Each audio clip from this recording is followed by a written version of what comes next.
fellow Toastmasters, Mr. President, Madam Toastmaster, friends. My name is Valeria Kholodkova. I'm Vice President of Public Relations at Toastbusters. I'm a Marketing Director at Vision, whatever. Come on, guys. I shall neither cheat you nor myself pretending to make an icebreaker here on this stage. I've known this audience for several years, many of you, lots of faces. And this fact makes me feel a little bit more comfortable on this stage, although not very. All of you, not all of you, many of you know me in return. You know how to deal with me. Some of you know my weaknesses and my strong points. Some of you have criticized me a lot. Some of you know what I like, what I dislike, and so on and so on. We know each other, guys. But there's always something that you can learn about me.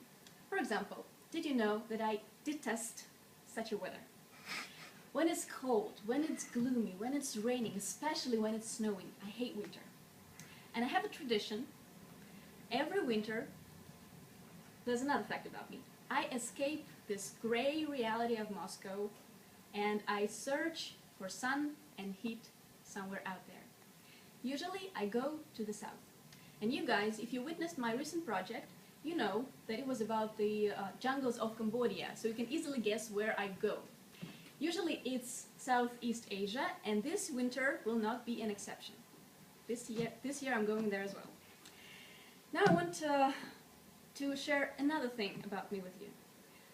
The thing that I remembered at my last trip in the Kingdom of Cambodia. It was exactly there, in this country, when I suddenly felt some real interest to Buddhism. Quite naturally, isn't it?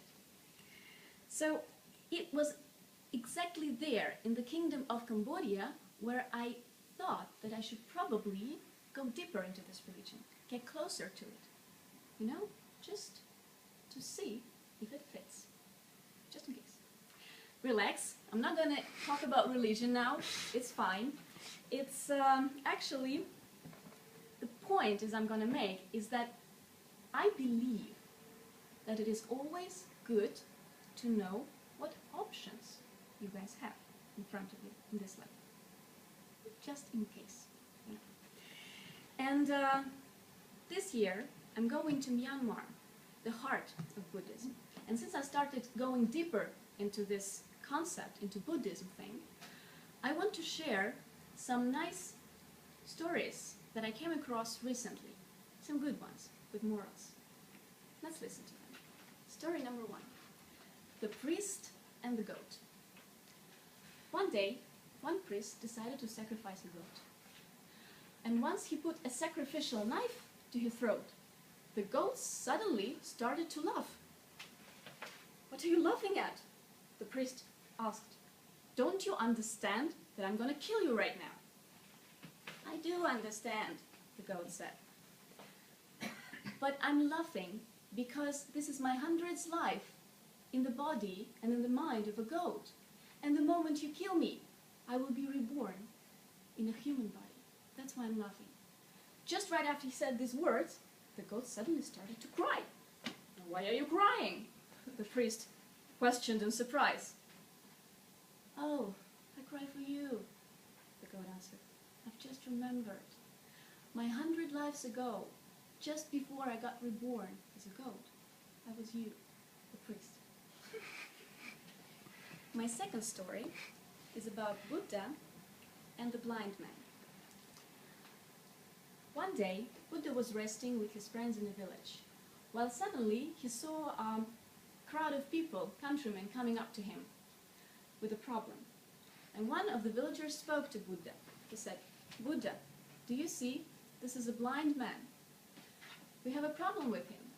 He doesn't believe that light exists in this world. He has a sharp mind, bright logic, strong arguments. He always disputes with us. He wants to convince us there's no light around. And since we all know that there is light around, we're losing this game.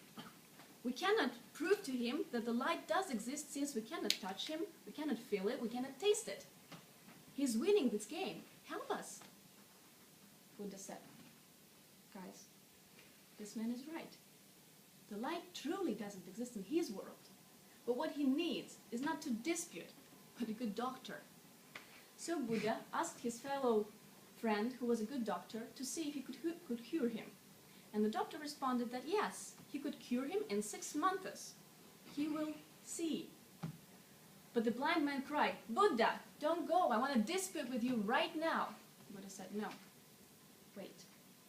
And he added to the doctor, "Please, come to me when this man is cured." 6 months have passed. So Buddha was sitting under the tree, when suddenly he saw the former blind man approaching him. So the blind man, who wasn't the blind man at the time, saw Buddha, and he fell on his knees at his feet with his cured eyes full of tears of happiness. And he said, "Thank you, Buddha, thank you so much." Buddha responded, "Get up. Now it is time. We live in the same worlds together now. And that very day that we can sit down and have a dispute that you wanted so long." That was my second story. Now you can ask me, guys, why I chose these 2 stories to tell you now. The answer is very simple.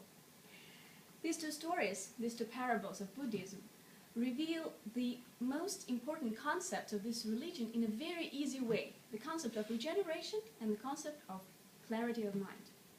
But now let me leave you with the final thought of my ice-breaking speech. Remember why I spoke about Buddhism? Remember what attracted me in this thing? An option.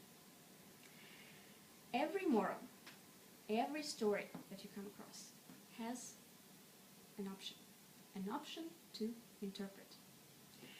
And as for me, I strive not to stop looking for such stories, looking for these morals, consider them and reconsider until I find it, the best option.